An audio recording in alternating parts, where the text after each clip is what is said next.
खड़े हुए और मौन रह करके थोड़ी देर विचार किया। फिर ब्रह्म ऋषियों की सभा में कहा, धौम्य बोले, राजन, संपूर्ण सृष्टि के अन्नदाता भगवान सूर्य हैं।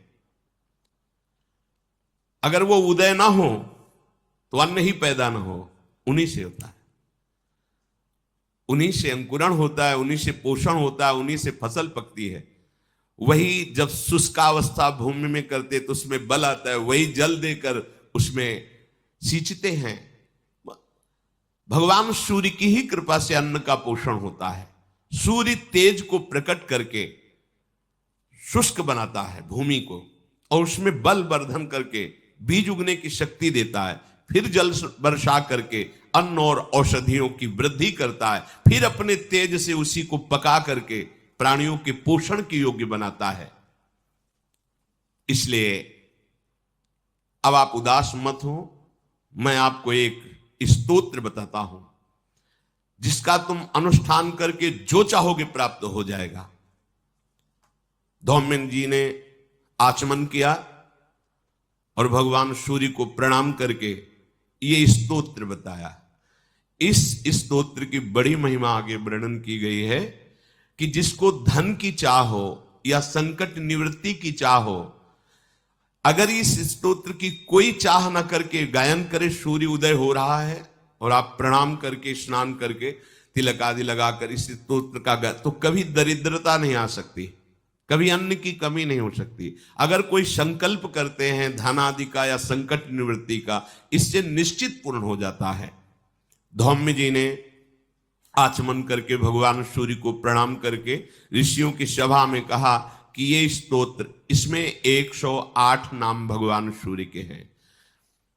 सूर्यो यमा भगवत तृष्टा पुरुषा कहा, सविता रवि गभीस्तमानजः कालो मृत्युर्धाता प्रभाकरः, पृथिव्यापश्च तेजश्च खं वायुश्च परायणम्, सोमो बृहस्पतिः शुक्रो बुधोंगारक एव च, इंद्रो विवस्वान् दीप्तान् शुचिः सौरिः शनैश्चरः, ब्रह्मा विष्णुश्च रुद्रश्च स्कंधो वै वरुणो यमः, वैद्युतो जाठरश्चाग्नि रैन्धनस्तेजसां पतिः, धर्मध्वजो वेदकर्ता वेदांगो वेदवाहनः, कृतं त्रेता द्वापरश्च कलिः सर्वमलाश्रयः, कलाकाष्ठा मुहूर्ताश्च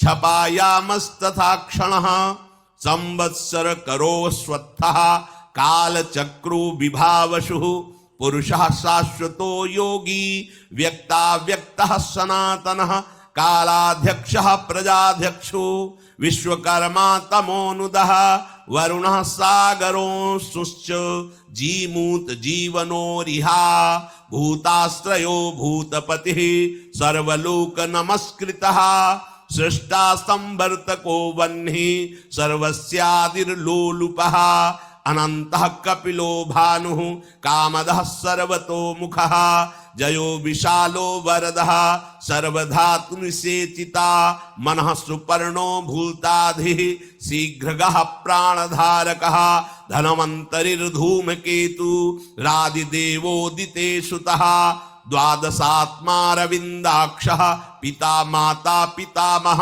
स्वर्गद्वारं प्रजाद्वारं मोक्षद्वारं त्रिविष्टपं, देहकर्ता प्रशान्तात्मा विश्वात्मा विश्वतोमुखः, चराचरात्मा सूक्ष्मात्मा मैत्रेयः करणान्वितः, एतद्वै कीर्तनीयस्य सूर्यस्यामित तेजसः, नामाष्टशतकं चेदं प्रोक्तमेतत् स्वयंभुवा। ये स्तोत्र सुनाया और कहा इस स्तोत्र का गायन करके भगवान सूर्य को प्रणाम करते हुए आप आराधना कीजिए, आपको जो चाहिए वो प्राप्त हो जाएगा। जो मनुष्य सूर्योदये यः सुसमाहितः पठेत, सा पुत्रदारान् धनरत्न संचयान्, लभेत जाति स्मरतां नरः सदा, धृतिम च मेधाम च सविंदते पुमान।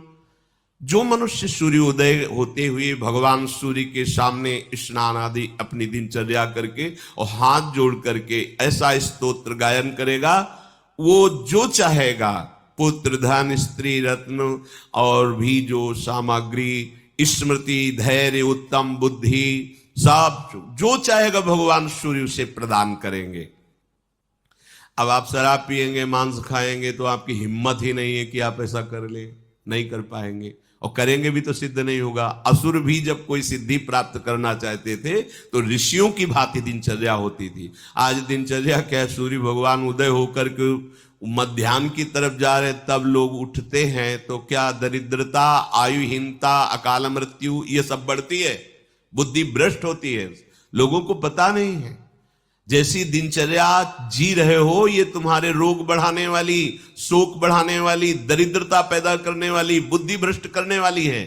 भुवन भास्कर त्रिभुवन को पावन करने वाले साक्षात भगवान पधार रहे और तुम सो रहे हो, ऐसी कैसी दिनचर्या है? नहीं, भगवान सूर्य के उदय होने के 48 मिनट 2 घड़ी पहले हर व्यक्ति को उठ जाना चाहिए, कम से कम, भले साधक नहीं हो तो उठ जाओ, बैठकर भगवान नाम जप करो, स्नान आदि करके उनको अर्घ दान करो, प्रणाम करो। इससे आपकी आयु बढ़ेगी, आपकी स्त्री बढ़ेगी, आपकी बुद्धि ठीक रहेगी। और अगर कहीं ये स्तोत्र गायन कर ले तो कह रहे जो कामना करोगे उसकी पूर्ति हो जाएगी।